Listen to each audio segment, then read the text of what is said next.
জাতিসংঘের সাধারণ পরিষদের ৮১তম অধিবেশনের সভাপতি নির্বাচিত হলেন বাংলাদেশের পররাষ্ট্রমন্ত্রী খলিলুর রহমান। জার্মানির প্রাক্তন পররাষ্ট্রমন্ত্রী আনালেনা বায়ারবকের স্থলাভিষিক্ত হবেন তিনি। আগামী ৮ই সেপ্টেম্বর জাতিসংঘের ৮১তম সাধারণ পরিষদের নতুন অধিবেশন শুরু হওয়ার কথা রয়েছে। জাতিসংঘ সাধারণ পরিষদের কার্যপ্রণালী বিধির ৩৫ নম্বর ধারা অনুযায়ী সভাপতি প্রতিটি পূর্ণাঙ্গ সভার উদ্বোধন ও সমাপ্তি ঘোষণা করবেন। তিনি সভায় শৃঙ্খলা রক্ষা করবেন। কার্যপ্রণালী বিধি বজায় রাখা নিশ্চিত করা তার কাজ। সভায় প্রতিনিধিদের কথা বলার সুযোগ দেওয়া এবং বিভিন্ন প্রস্তাব ও সিদ্ধান্ত ভোটের জন্য উত্থাপন করা তার অন্যতম প্রধান দায়িত্ব। বিধির ৩৭ ধারা অনুযায়ী সভাপতি নিজে কোনো বিষয়ে ভোট দিতে পারবেন না।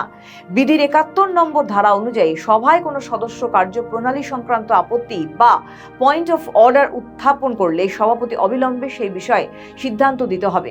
বিধির ৭৫ এবং ৭৬ নম্বর ধারায় বলা হয়েছে, আলোচনার দীর্ঘসূত্রিতা এড়াতে তিনি প্রতিনিধিদের বক্তব্যের সময়সীমা নির্ধারণ করতে পারবেন।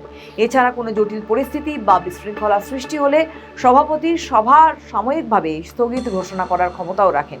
নৈতিক আচরণবিধি ও আইনি সীমাবদ্ধতা সাধারণ পরিষদের সভাপতির ক্ষমতার পাশাপাশি আইনি সীমাবদ্ধতাও রয়েছে। সাধারণ পরিষদের ৭০/৩০৫ নম্বর প্রস্তাবের অধীনে ২০১৬ সাল থেকে সভাপতির জন্য বাধ্যতামূলক নৈতিক আচরণবিধি প্রবর্তন করা হয়েছে। এই আচরণবিধি কার্যপ্রণালী বিধির অ্যানেক্স ১১ হিসেবে যুক্ত রয়েছে।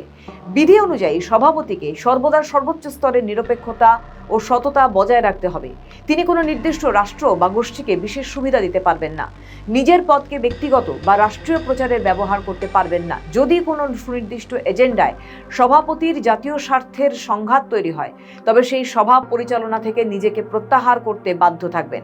৮১তম সাধারণ পরিষদ অধিবেশন গুরুত্বপূর্ণ হতে চলেছে। বর্তমান মহাসচিব অ্যান্টোনিও গুতেরেসের দ্বিতীয় মেয়াদ ২০২৬ সালের ৩১ ডিসেম্বর শেষ হবে। ফলে ডক্টর খলিলুর রহমানের সভাপতিত্বেই নতুন মহাসচিব নিয়োগের চূড়ান্ত সিদ্ধান্ত হবে। জাতিসংঘ সনদের ৯৭ নম্বর অনুচ্ছেদে বলা হয়েছে, নিরাপত্তা পরিষদের সুপারিশের ভিত্তিতে সাধারণ পরিষদ সংখ্যাগরিষ্ঠ ভোটে নতুন মহাসচিবকে ৫ বছরের জন্য নিয়োগ দেয়।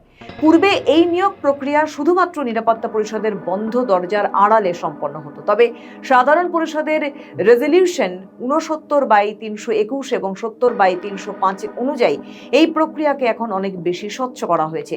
সাধারণ পরিষদের সভাপতি হিসেবে ডক্টর খলিলুর রহমান প্রত্যেক প্রার্থীর যোগ্যতা যাচাইয়ের জন্য সরাসরি মুখোমুখি প্রশ্নোত্তর পর্বের আয়োজন করতে পারবেন। জাতিসংঘ সাধারণ পরিষদের সভাপতি নির্বাচিত হওয়ায় বাংলাদেশের জন্য বিশ্বমঞ্চে নিজস্ব এজেন্ডা বাস্তবায়নের সুবর্ণ সুযোগ তৈরি করেছে। বাংলাদেশ জাতিসংঘের শান্তিরক্ষা কার্যক্রমে অন্যতম শীর্ষ শান্তিরক্ষী প্রেরণাকারী দেশ। সভাপতি হিসেবে বাংলাদেশ শান্তিরক্ষা মিশনগুলোকে আরও আধুনিক ও প্রযুক্তি বান্ধব করার আলোচনাকে এগিয়ে নিয়ে যেতে পারবে। এই পদক্ষেপ মাঠ পর্যায়ে বাংলাদেশি শান্তিরক্ষীদের নিরাপত্তা ও উচ্চতর কমান্ড লাভ সহজ হবে। বাংলাদেশ বর্তমানে মিয়ানমার থেকে জোরপূর্বক বাস্তুচ্যুত হওয়ায় ১২ লক্ষ রোহিঙ্গা শরণার্থীকে আশ্রয় দিচ্ছে। ডক্টর খলিলুর রহমান পূর্বে সরকারের রোহিঙ্গা বিষয়ক উচ্চ প্রতিনিধি হিসেবে দায়িত্ব পালন করেছিলেন। সাধারণ পরিষদের সভাপতির পদ ব্যবহার করে তিনি বিশ্ব সম্প্রদায়ের নজর রোহিঙ্গা প্রত্যাবাসন প্রক্রিয়ার দিকে ধরে রাখতে পারবেন। মিয়ানমারের ওপর কূটনৈতিক চাপ বজায় রাখার ক্ষেত্রে তিনি ভূমিকা পালন করতে পারবেন। এছাড়া জলবায়ু পরিবর্তনজনিত ক্ষয়ক্ষতি তহবিলের অর্থ দ্রুত ছাড় করার ব্যাপারে বাংলাদেশ সরাসরি তদারকি করার সুবিধা পাবে। স্বল্পোন্নত দেশ থেকে উন্নয়নশীল দেশে রূপান্তরের চূড়ান্ত ধাপে থাকা বাংলাদেশের জন্য আন্তর্জাতিক বাণিজ্যের অগ্রাধিকার সুবিধা আদায়ের ক্ষেত্রেও এই পদ প্রভাব বিস্তারে সাহায্য করবে।